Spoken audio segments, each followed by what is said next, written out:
Good morning, everybody. Welcome back to the Journey to Greatness, day 245 of 365 with David McDonald, the GOAT.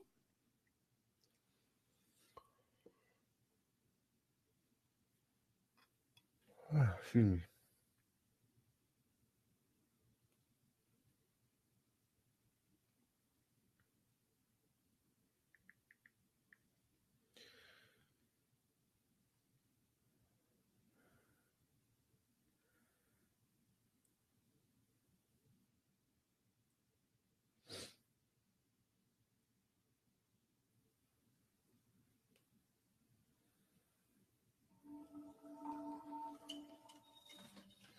Alrighty, I'll see you guys on the other side.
Alrighty, welcome back. Good morning, good morning. Liz, good morning. Eric Rodriguez, what's up, bro? Are you still awake from last night? You just waking up? Nah. Good morning. Hope you made it to your destination safely, bro.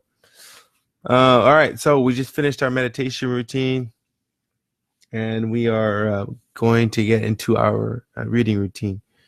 So I will see you all on the other side.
Mm.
Alrighty, welcome back.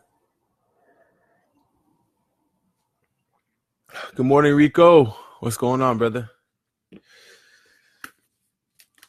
I hope all is well with you and the fam. All right, so we just finished our reading routine and now we're getting into our journaling routine. Um,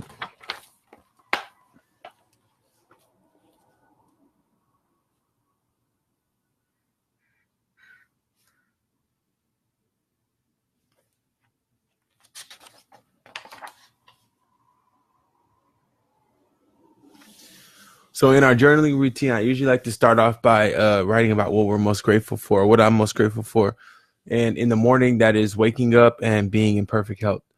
Um, then I like to show gratitude or respect to yesterday's activity. So anything I may have experienced, um, I like to highlight those things and, like I said, just show respects to the day. And then anything I wish to manifest moving forward or create, or any goal that I wish to achieve, then I write those goals down, shape my reality for the rest of the day, and anything moving forward. So, if you guys have questions about that, let me know, and I'll see you all on the other side.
Alrighty, so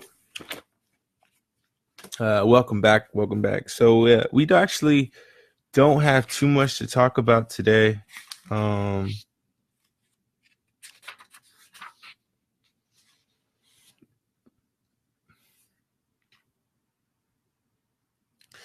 author talks about falling below and rising above thought. So to fall below thought would be simply living in a state of unconsciousness. And one way that you fall below thought is by watching television. So the author spends a significant amount of time on the subject of television, stating that the average American, by the time they are 60 years old, will have spent 15 years staring at the TV screen. 15 years. 15 years staring at the TV screen. In many other countries, the figures are similar. Many people find watching TV relaxing. Observe yourself closely, and you will find that the longer the screen remains the focus of your attention, the more your thought activity becomes suspended. And for long periods of time, you are watching the talk show, game show, sitcom, or even commercials with almost no thought being generated by your mind. Not only do you not remember your problems anymore, but you become temporarily free of yourself. And what could be more relaxing than that? So does watching TV create inner space? Does it cause you to be present? Unfortunately, it does not. Although for long periods, your mind may not be generating any thoughts, it has linked into the thought activity of the television show. It has linked up to the television version of the collective mind, and its thinking is thoughts. Your mind is inactive only in that sense, only in the sense that it is not producing thoughts. So when watching television, the tendency is for you to fall below thought, not rise above it. Television has this in common with alcohol and certain other drugs. While it provides some relief from your mind, you again pay a high price, loss of consciousness. Like those drugs, it too has a strong addictive quality. You reach for the remote control to switch off, and instead you find yourself going through all the channels. Half an hour or hour later, you are still watching, still going through the channels. The off button is the only one your finger seems unable to press. You are still watching, usually not because anything of interest has caught your attention, but precisely because there is nothing of interest to watch. Once you are hooked, the more trivial, the more meaningless it is, the more addictive it becomes. If it were interesting, thought-provoking, it would stimulate your mind into thinking for itself again. So the author talks about being below consciousness, so pretty much turning your mind off.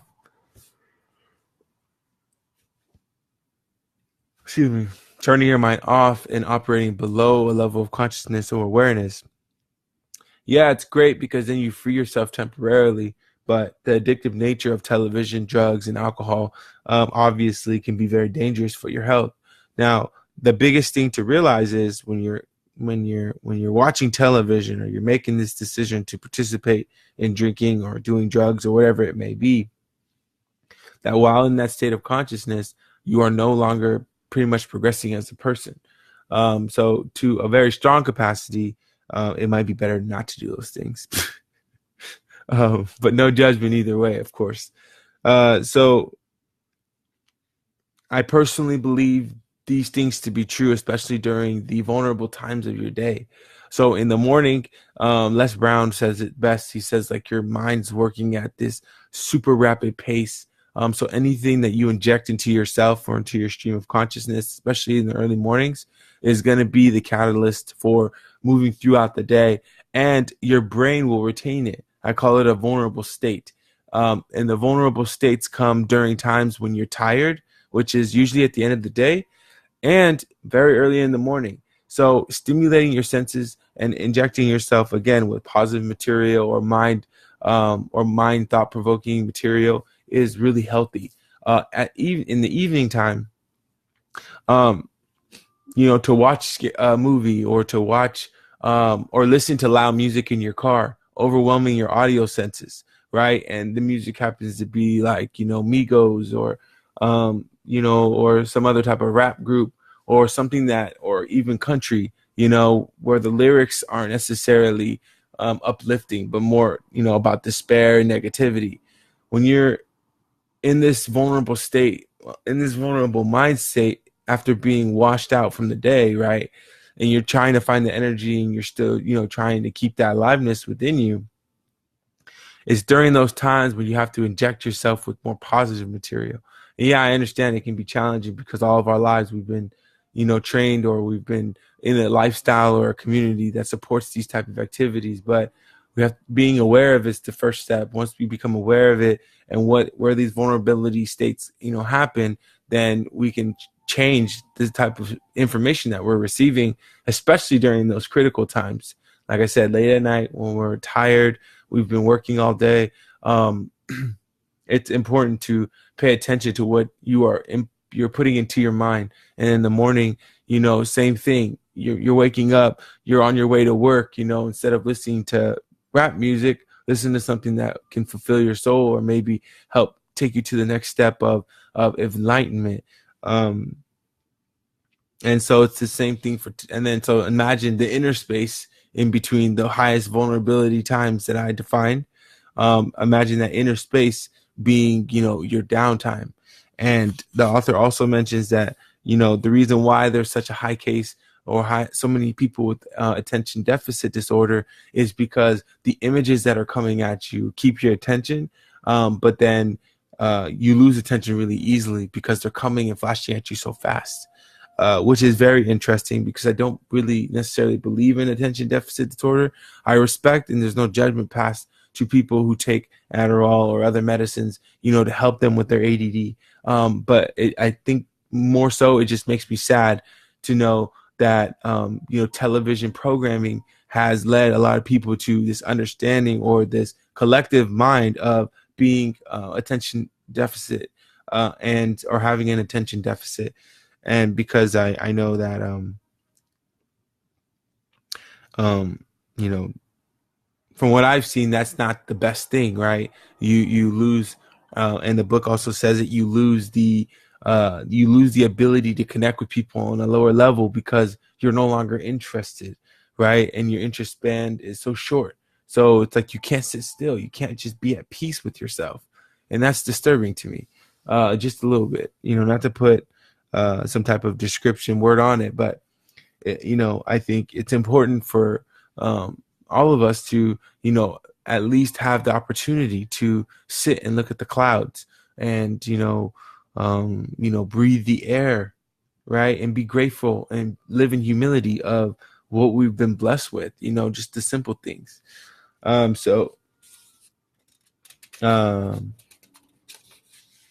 The TV can also be a positive thing. The Eckhart mentions, laughter. If you're watching some type of community, laughter is the gateway to happiness. So when you laugh, you let off these energies that make you feel good. And so comedy can be a really good outlet to helping you, feel good or release your happiness.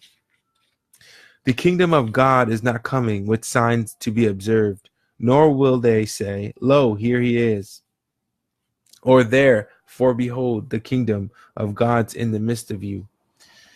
If you are able to enjoy simple things like listening to the sound of the rain or wind, if you can see the beauty of clouds moving across the sky, or be alone at times without feeling lonely or needing the mental stimulus of entertainment, if you find yourself treating a complete stranger with heartfelt kindness without wanting anything from him or her, it means that a space has opened up, no matter how briefly, in the otherwise incessant stream of thinking that is the human mind. When this happens, there is a sense of well-being, of alive peace. Even though it may be subtle, the intensity will vary from a perhaps barely noticeable background sense of contentment, what the ancient sages of India called Ananda, the bliss of being. Because you have been conditioned to pay attention only to form, which is your form, you are probably not aware of it, except indirectly.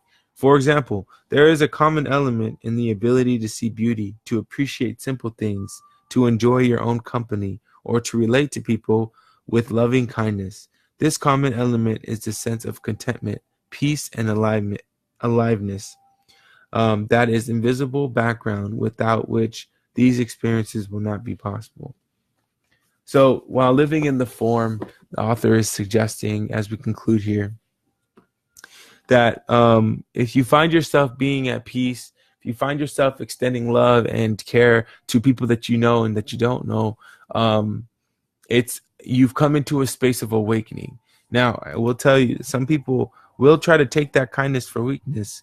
And so the book at another time or on another day has also stressed and emphasized, and I also stress and emphasize, do not let people take advantage of you. Be as nice as you want, right? And give people the opportunity to grow into who they want, right? And this isn't something that you have to do. Everybody makes their own decisions. But when you're talking about lifestyle change and when you talk about living with grace and living in the image of God, he is one who is compassionate. He is one who is, forgiving. And so to take on those characteristics means to take on a higher level of maturity to some capacity or in some realm. However defined, I'll leave that up to you.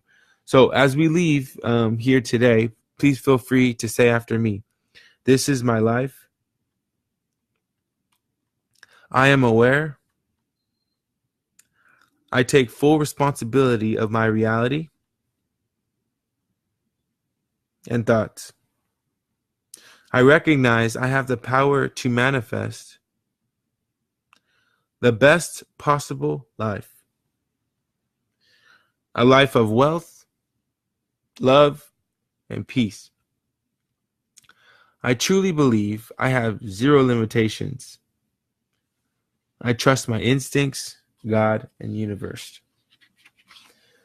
I am ready to transcend.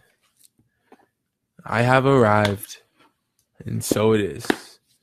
Good morning, everybody. Thank you for joining me day 245 of 365 with David McDonald, the GOAT, here early in the morning at 5 a.m. Everybody who jumped on the messenger board, good morning. Good morning. Everybody who's at home watching behind the camera, good morning. I send you love and light in today's journey. Have the best day of your life today, and I'll see you all tomorrow at 5. Peace.